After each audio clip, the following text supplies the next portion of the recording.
Hello, everyone. I hope you're all doing well. I hope the midterm test wasn't too stressful. This is week 10 of only 14 weeks.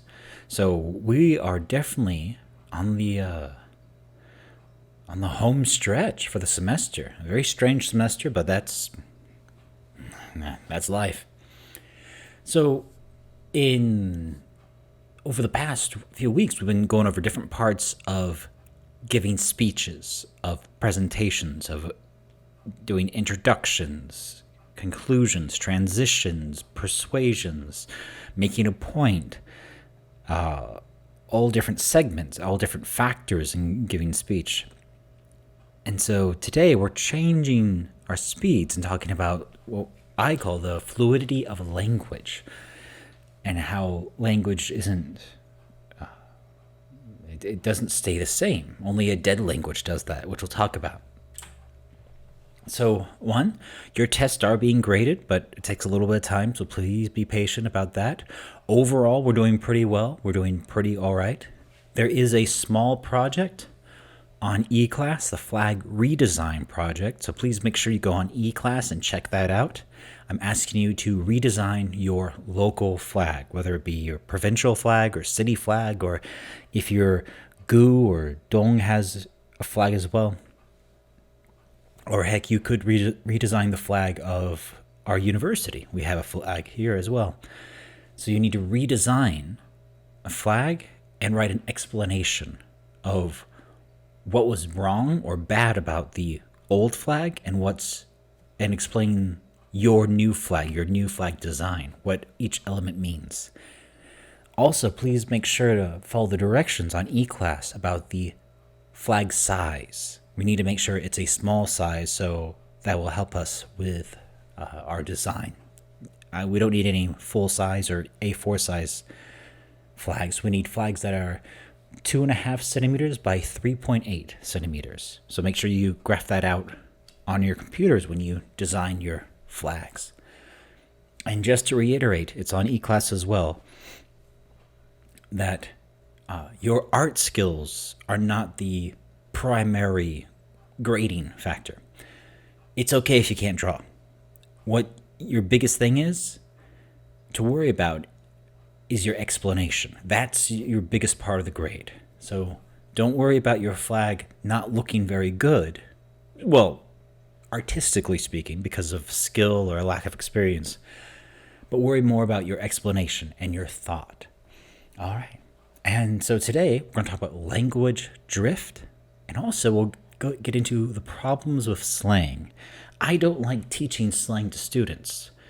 I've taught elementary school, middle school, high school, and university, and adults as well. I really don't like teaching slang to younger students, and we'll get into that later this lecture. All right, with that, let's get started. So, as you remember, languages grow and morph over time. That's part of they're very much a living thing. And you'll hear that phrase used, living language, because there are dead languages as well.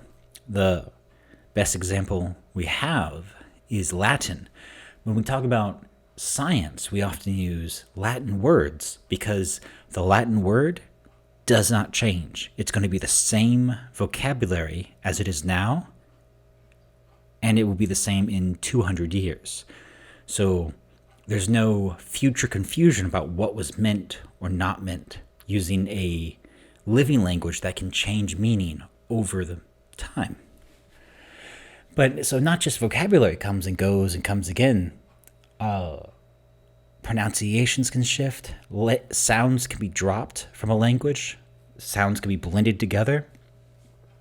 Alphabet characters can be added or subtracted. If you recall, when Sejong made Hangul, he had a few more letters, more characters than what we use now. We stopped using some of them. And a few of those characters we used as recently as 100 years ago, but we kind of just stopped. Mostly because of typeface, but that's a reason. So I'm going to take you on a journey about why English is so difficult to understand and learn as a non-native speaker, because there are some very good reasons. So this will help show how language changes. Okay, so where is English from? Easy answer. It's from England. Just to reiterate, just to make sure we all understand, this dark red part, that is England. This is England. These pink parts are part of what we call the United Kingdom. They are not England. England is one place in the United Kingdom. This is England, Scotland, Wales, Northern Ireland. This is the rest of Ireland. Then also down here is France, Isle of Man, and there are the Channel Islands down here. So all except France, though that's all part of the UK. But England is just England. So when we say where's English from, it's from here. Scotland and Wales and Ireland, they speak English there, but it's not from there. They had to speak English because the English made them. And only recently are they bringing back their old native language, the Gaelic. And even then, it's not very common or popular still. Or some people argue it's not very useful, but it's part of cultural heritage, so they're trying to keep it alive. So English is from England. Great. But it's a bit more complicated. Long time ago, we didn't call England England. We called it Britain or Britannia. That was the Roman name for the island. There are these people called the Gaelic people or the Celts. They lived here. They were the native people, so to speak. Romans came and landed and lived down the south mostly. And Romans built cities. You know of at least one Roman city in England. It's called London. They made the city of London. Londinium, they called it. They also made other cities for mining, for farming. There's a city called Bath. And it's a place famous for their baths, for their mokyotangs. So the Romans were there for about 400 years. But as you might know, the Romans had a lot of problems. So they had to go back to Italy.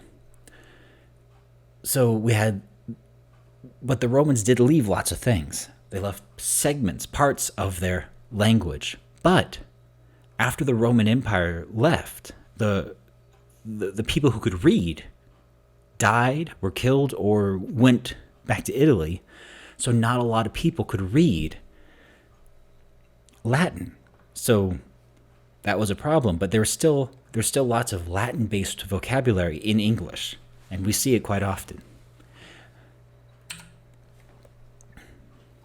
So, the Romans definitely left by 410 AD. In the 5th century, a few years later, people from Germany and Denmark and the Netherlands, Frisia, Saxony,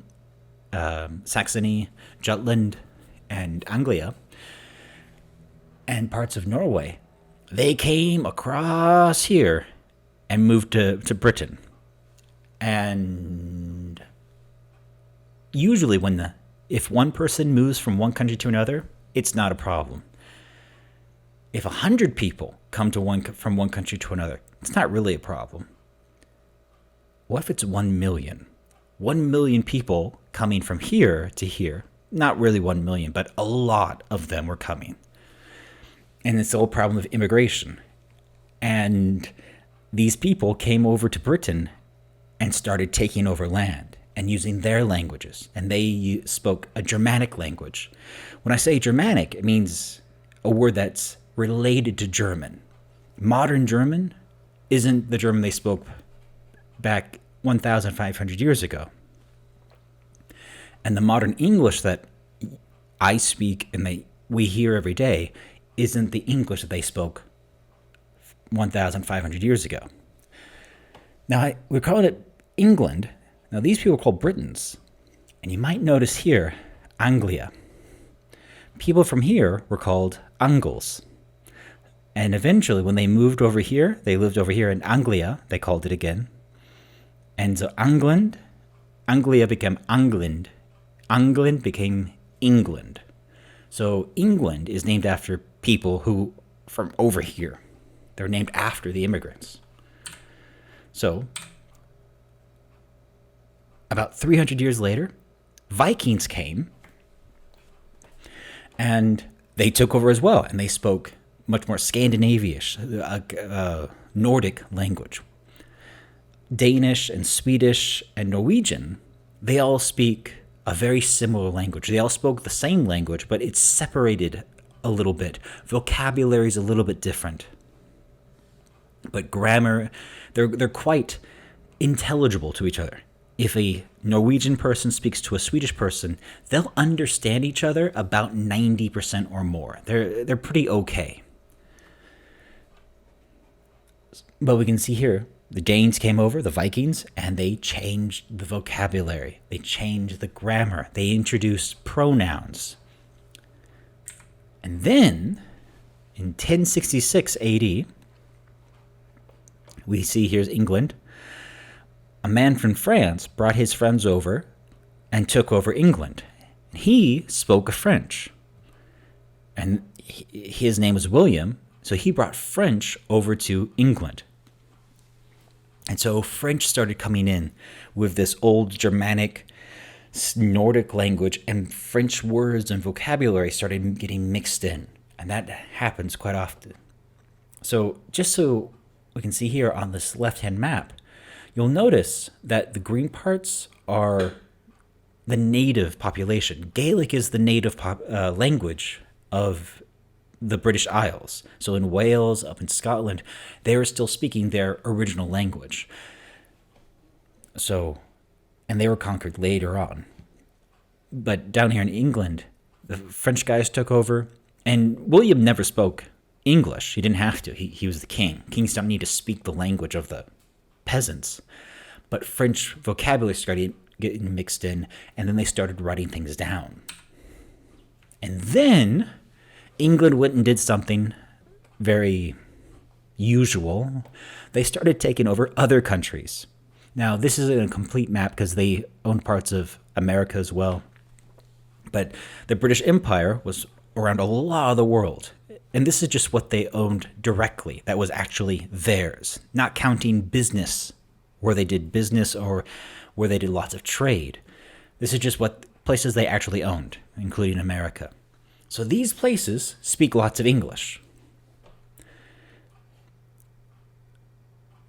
And also, they borrowed vocabulary from lots of these places. The English word for the plant, denamo, we call it bamboo. And that's based on the Malay word for that plant. So British took over a country and then borrowed vocabulary from those places for those things, ideas, and that entered into the English from around the world. So English has had lots of changes over the centuries, over the millennium. And next, we have a bit more explanation, but we'll hear some examples. So migration of populations, of people, is a huge factor in the changing of language over time. When we say migration of people, we don't mean individuals. Me coming from America to Korea, that's not a big deal. That's one person. We mean entire populations coming into interaction with each other and moving. People from England moving to North America, that was a big deal. That's now the dominant language in the continent. Spanish people moving to what we call Mexico now changed the entire language, so now it's Spanish. That's quite common. And so when we say migration, we mean mass migration, huge groups of people. So let's take a look at this. Old English, about 500 to 1000 AD. Just take a look at this transcript, at these words.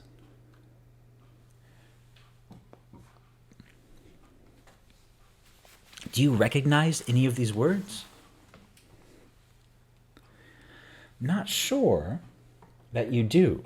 Now, if you've been studying pronunciation and phonics, you'll recognize some of these characters. We use them when talking about pronunciation because there's only 26 letters in the English alphabet now, but there's 40 words, 40 sounds, excuse me.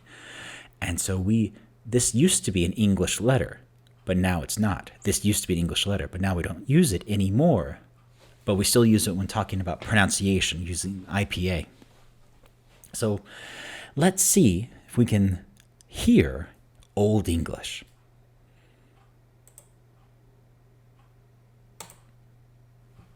What way gar dana in yar dagum feud kuninga thrim ye frunan hutha athalingus ellen fremidon. Oft shield shaving, shad and a threatum, monegum maig thum meru setla oftea. Egg so de erolas, suthan arist worth, fashaft funden. Hethas frovra ye bad, weox under woknum, we earth mundum tha, o that him aig wilch thara umsetindra, over hron rade, huran shulde, gomban yildan. That was God kuning. Them avra was, after Kenneth, young in yardum, thunne God sende fokid frovre. Fyr in tharve onyad, that he drugon aldor laze longe wile. Him thas lifre wodres walden, wordare forjaf. Beo was breme, blad wide sprang, schuldes avra shedilandum in. Swa shall young guma, gore weirchan, fromum feo hiftum on fader berme, that hinean. Okay. That is Old English. Did you understand any of that? There are some words here that we can't understand. We see God, but he didn't say God, he said Yod. And so it's a hugely different language. If you were to, time travel back to, 1000 AD, would you be able to talk to anybody? I couldn't. And so something that we often forget, especially growing up in America, I thought Shakespeare was Old English. No, Old English is really different. But it's where English is from. And we can definitely hear it's a much harsher language, so to speak. It's not a soft, romantic language like we can expect from French. Now, we can see a few sounds that we use a lot in English, the th sound, the here and other places. So Old English brought in the pronouns we use, the he and she, they, man, min. So Old English had a lot to bring into to English and a big influence. So as we saw on the map before, Old English is from West Germany. It's a West Germanic language because people moved. If you were to read modern German, just looking at it, you could understand quite a lot. You could see words that look familiar. For example, in English we say man, man. In German they say Mann, man, Mann, man, Mann. A cat, the animal cat, Katze. Cat, Katze. Cat, Katze. It's it's kind of close. The number 9 becomes neun. 9. The number 6, sechs. 6. So if we were to, count to 10 in English, 1, 2, 3, 4, 5, 6, 7, 8, 9, 10. In German, it's 1, 2, 3, 4, 5, 6, 7, 8, 9, 10. That's German. And especially with 7 in English, sieben in German. Very close, just a few, instead of a v, they say b. So it's a very close there. This one, we can see, land, excuse me, land, land, land, land, land, land. And they're spelled the same. Water, Wasser, water, Wasser. Again, looking at it, you could understand a lot of vocabulary. Now, grammar-wise, German is different. I didn't fail in German class on vocabulary. I was okay there. It was German grammar I had a hard time with. German is a gendered language. English is not. So that's one difference. There's also how they count is different. How words can change form depending on the grammatical cases, much in a different way than in English. But a lot of vocabulary is visibly related. So let's check out Middle English. Remember, this is 1066 when William of Normandy, William the Conqueror he's called now. Before that, he was called William the Bastard. And he invaded and became king. They spoke a kind of French, and that combined with the native English. Now, I keep saying a kind of French. Modern French is a much more recent, how should I say, invention, and that there's one kind of French. Just a little while ago, 150, 200 years ago, every place, every region in French had a very different kind of French, where people from Marseille in the south had a hard time talking to people in the north. They had much, not just accents, but vocabulary and pronunciation were much radically different from each other. And so he spoke a kind of French. But let's listen and see how much of, this is the Canterbury Tales, the first 18 lines. Let's see how much we understand.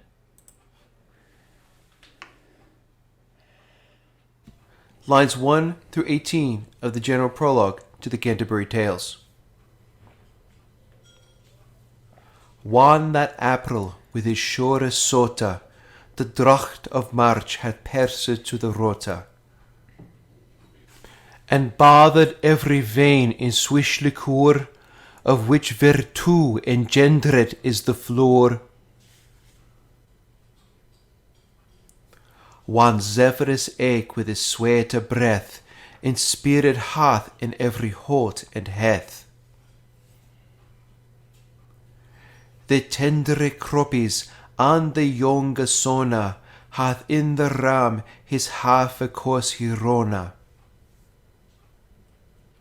And smaller fools machen melodie, that slepen all the nicht with open ear. So pricketh hem Natur in her courages. Then long in fug taugun an pilgrimages. And palmeres for to seken strange strondes, tau ferne holways, couth in sundry landes. And specially from every sheer's ende of England tau Canterbury they wende. The holy blissful martyr for tau seka, that hem hath hopen, one that there was seka.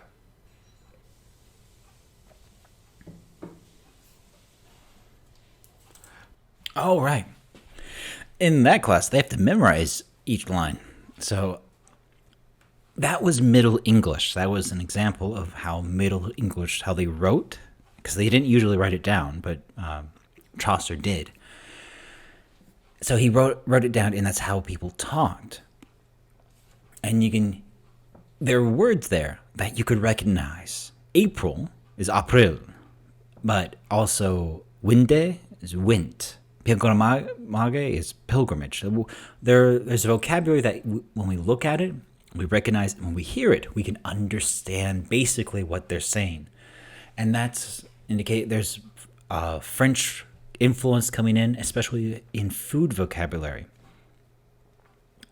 By stereotype, France is very famous for its cooking, for its food. France is seen as having very good food. If you saw the Disney movie like Ratatouille, French food is really good. On the contrary, English food has a bad reputation. And in America, people joke about English food being very terrible. It's not really. It's just different. And they enjoy sausages and blood sausages. They like sundae there, but in France, they like different food. So in England, in English rather, they use lots of French words for food. Now, we saw here the FOWL or FOWEL, fowl. That's basically a bird that we eat, any kind of bird. So you'll see that beef, pork, fowl, those are words talking about meat or venison. Those are French-based words. Fowl, poulet, beef, boeuf. Giant, word for big, géant. So we see that with French coming into Old English and making Middle English, a lot more adjectives and vocabulary coming in. France didn't have as much impact in grammar as the Germanic did, but it had a huge impact in pronunciation and vocabulary. Huge impact. And then, from 1500 to 1700, we get into modern English, or early modern English, as it is. And this, we can read. There's some old-fashioned words, but we can understand early modern English. And I think you've seen this before. This is the opening part of Romeo and Juliet, written by William Shakespeare. So let's read it together. Two households, both alike in dignity, in fair Verona, where we lay our scene, from ancient grudge break to new mutiny, where civil blood makes civil hands unclean. From forth the fatal loins of these two foes, a pair of star-crossed lovers take their life, whose misadventured piteous overthrows do of their death bury their parents' strife. The fearful passage of their death-marked love, and the continuance of their parents' rage, which but their children's end not could remove, is now the 2 hours' traffic of our stage, the which if you with patient ears attend, what here shall miss, our toil shall strive to mend. You can understand that, most of it. There are some words here that we don't use anymore, or the spelling is different. Not. N-O-U-G-H-T. We now, it's not as common nowadays, but N-A-U-G-H-T, it's another word for nothing. Sometimes you see all for naught. It's all for nothing, but it means the same. We see phrases here like death marked, but star-crossed. We don't see the ED that we would use nowadays. But again, most of this is understandable and comprehensible. But when I first had to read Romeo and Juliet in middle school, I thought I couldn't understand it. But I was really just being a middle school boy, refusing to understand it. So, early modern English, some of the vocabulary is antiquated, to be sure, but it still uses the same grammar and syntax and a lot of the same vocabulary that we can still understand today. So that's why we call it modern English, because if we were to time travel back to, 1700 to England, we could talk to people, like, with our levels of English, especially in a city like London where there's lots of foreigners. Our accents wouldn't be that out of place. So that was how English has changed over the centuries. Every language does this. Every language brings in foreign words. I can only think of two examples of two living languages that don't. One of them is North Korea. They don't like foreign words infecting their Korean. So instead of the Korean word for ice cream that we say here in the South we say ice cream, but in North they call it aram gwaja or nengdong gwaja, depending on where you are. So they use different. They made a new word, and that's something. They also do this in France. There's a government agency in France that creates new French words for foreign words. It's not, nobody really follows it, but they do exist. They want to preserve the purity of the French language, so to speak. So another huge influence that comes in on changing language is the invention of new things. It would be physical things or ideas, concepts. So it's something that changes our language quite a bit. It doesn't change our grammar as much, but it does change our vocabulary. So, horseless carriage is what we used to call cars or automobiles. Marketing can play a huge role in vocabulary. Calling items by their brand name. Band-Aid, for example, it's made by a company. That's in America. That's what we call the bandages, Banda. We call them Band-Aids, but that's just a company who makes them. In the UK, they call vacuum cleaners Hoovers, named after the company. And one of the old words for a stapler in Korean Japanese is Hotchkiss, and that's named after an American company that used to make staplers. And so that happens quite often where we use the word after a commercial interest.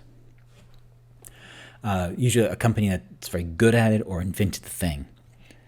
Now, another example is a podcast or iPod. What is a podcast? Well, if you're reading, simply an audio recording released onto the internet. Technically, what I'm doing right now is a podcast because anything is a podcast. But audio recording released onto the internet for downloading and later listening, that's not a very easy word to say. So Apple didn't invent the podcast, but they did make the word. Podcasts had been around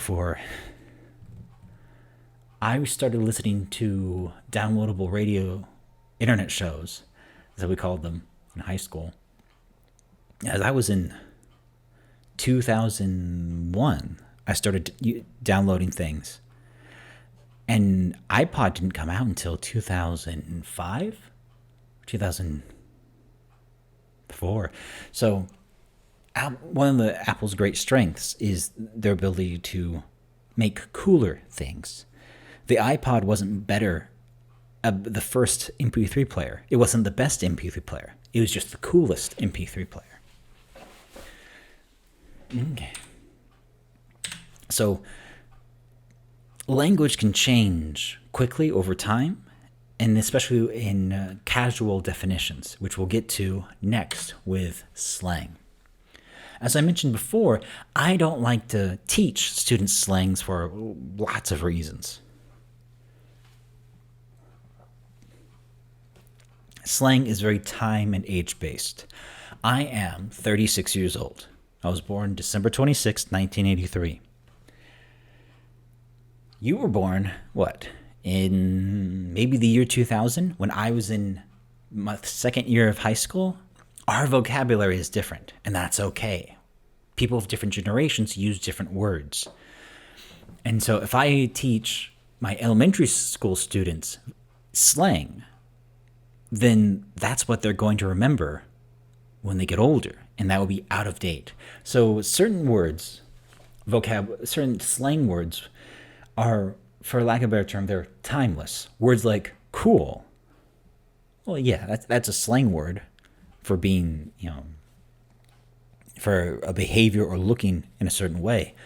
But it's been that way for 60 years. So that slang word seems like it's going to stay. But other words that we use as synonyms for being good, for example, sick, bad, radical, those three examples. Radical was something that we used to say in the skateboarding, when skateboarding was very popular. Sick, if something was sick, that meant it was good, it was really cool. And that's something when I was in university people were saying, and I thought it was not good. And the word bad used to be something a word for cool, and there was a Michael Jackson song about being bad. And so bad meant good for a time. It meant the opposite of its actual meaning. And so that can happen. Slang is often very temporary. Was it 4 or 5 years ago, the phrase on fleek was very popular. The phrase fat, P-H-A-T, that was a description word for that boys would use to talk about girls. Because usually we think fat, F-A-T, that's usually given as an insult to someone. P-H-A-T, fat, was meant pretty hot and tempting, meaning that they were physically attractive. Again, slang is a bit ridiculous. Swell is an old-fashioned slang word for good. And slang can change meaning very quickly and easily. One example from my lifetime, the word gay, G-A-Y, is when I was in high school, being gay, calling your friends gay, meant they were being stupid. Effectively, it's a homophobic slur as we were using it. Then, of course, being gay as a person, is homosexual, usually referred to homosexual men. My grandparents, when they were younger, being gay was happy and having a fun time. So there was nothing, it was just like joyful fun, like good, you're going out to the movies with your friends and you're just going to have a gay old time. You're just having a good time. Not doing anything bad, you're just having a good time. Hanging out with your friends. So that word changed meaning quite a lot over 60 years.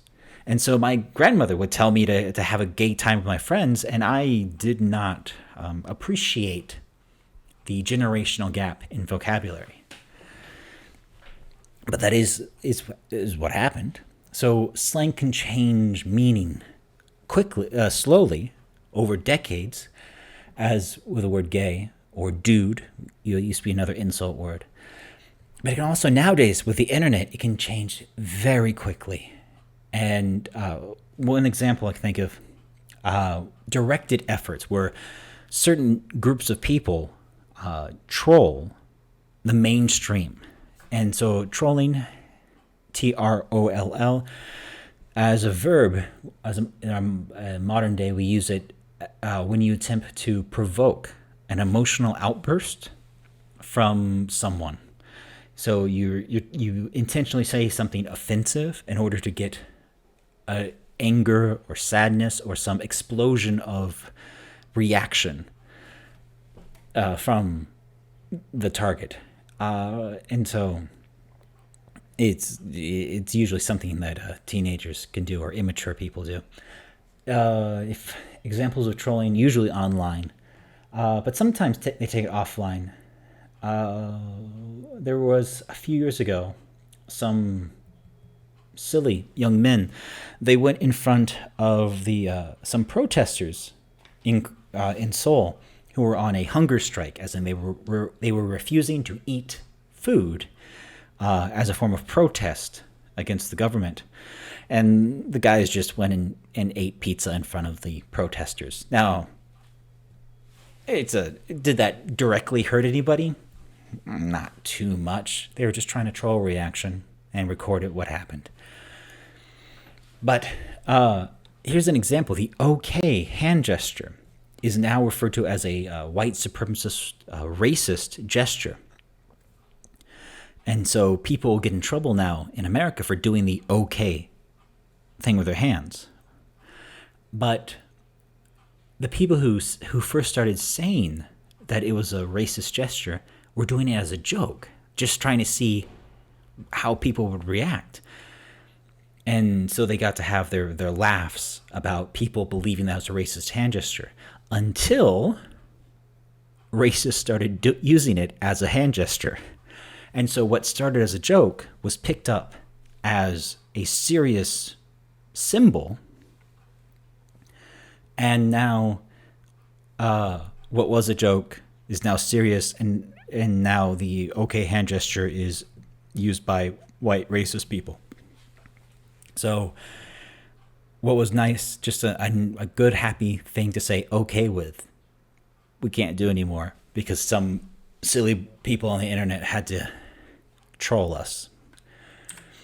Another example of slang and slang changing phrases, and why I don't want to teach slang to students, are two phrases: Dutch pay and take a rest. When I first came to Korea, I heard Dutch pay a lot from my friends, and I didn't know what they meant. I didn't know what Dutch pay meant. I had no idea. And take a rest, I could understand, but I'd never heard that phrase before. But my parents did. My parents used to say that when they were younger. These were slang terms that they used, but I didn't. It's another generational slang that got introduced into the English curriculum in Korea. But since languages don't stay frozen, they evolve and change, and phrases can come and go, this slang, so-called authentic English phrase that my friends had learned, was no longer in use. And so it was antiquated and obsolete. So this is one reason I don't like teaching students slang, because what's popular now may not be popular in 10 years, and it may not be in use next month with how things are online. It's quite difficult to keep abreast of all the new changes in vocabulary and slang because of how often they change and use. Nowadays, it's popular to insult people calling them simps. S-I-M-P, simp. That was a simp. How it means is different than how I grew up knowing the word simpleton.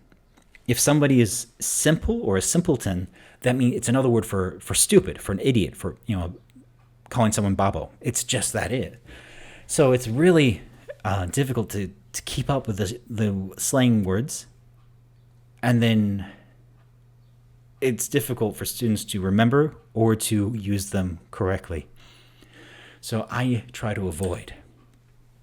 Also, a lot of slang words are vulgar, as in inappropriate in certain situations, and we don't need that. Not in the classroom, at least. You can do whatever you want outside the classroom, but in the classroom, we don't say certain words or phrases. So it's a discussion I've had to have with elementary school boys about why they couldn't say certain words in the classroom. Even though it was English class, they couldn't say certain words. So I avoid slang altogether. Pause.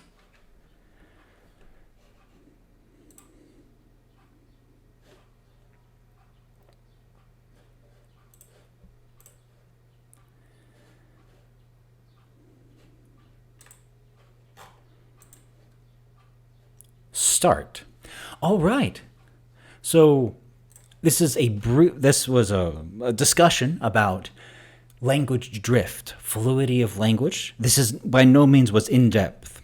You could have entire years of lectures about actual language drift. But I wanted to give you an example about why English is rather difficult to memorize the rules for. Why there are so many exceptions to the rules. Why are the plurals of English so strange?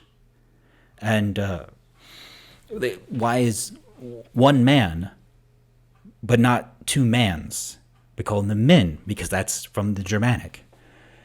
Goose becomes geese. So that's that. But other words, cat, cats, that's from French. And so we get different influence on English, which makes it a big hodgepodge of vocabulary, grammar, and pronunciation. And also, we talked about slang a bit. We're going to get more into global Englishese as we go on. But please don't forget to take a look at your flag redesign project. Don't go overboard. I don't want to overload you with work. If you ask the question, how long does your explanation need to be? My answer is, as long as you need it to be. If you can explain your design and why it's better than the old design in one sentence, that would be amazing. But I don't think you can do that. I think you'll probably need 8 to 10 sentences, but you're the ultimate judge of that. So please make sure you take care of that during the coming week. If you have any questions, please make sure to ask them on eClass in the Q&A so everyone can see the question and everyone can see the answer at once. All right, have a good week. Thank you and goodbye.